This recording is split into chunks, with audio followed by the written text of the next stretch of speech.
Well, the very latest is that around lunchtime today in Parliament, we will hear that what's being described as the first in a barrage of sanctions.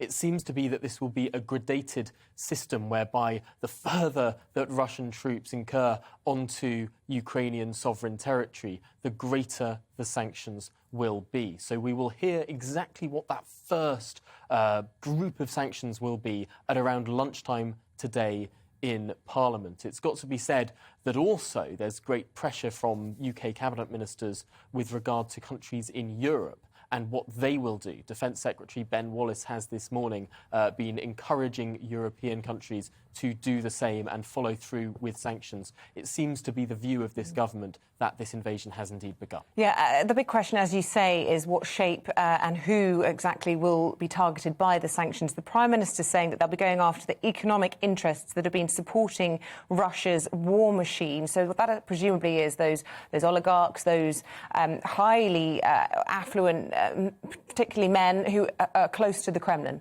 Exactly. The people in the circles of Vladimir Putin. So this will be incredibly targeted sanctions, most likely what we've been hearing about from the model of these Magnitsky-style sanctions that have been applied to some people from more nefarious countries around the world. So what we're looking at potentially is the access of Russian oligarchs to funds in London, property in London, schools in the United Kingdom even, which are very popular with Russian oligarchs and their families. So targeting those sanctions first at those closest to the Russian president. This needs to be a Western alliance approach, doesn't it? This has to come from, not only the United States, which we would expect, but also from European nations as well, if this is going to have any impact.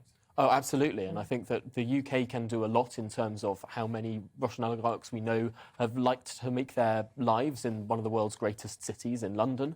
But also, there are many European countries who rely very heavily on Russian gas. They need to really step up now if they want to act as a united West, to do something about that reliance, that 40%, around 40% of Europe's gas comes from Russia. Will they be bold in trying to scale that down, and how will they do it? The big question on the table, something that the UK, that the US and some of the Baltic countries have been pushing for, is the abandonment of the Nord Stream 2 pipeline, a new pipeline being built across the Baltic Sea, trying to funnel Russian gas into particularly Germany. Will that now be abandoned? That's a big question.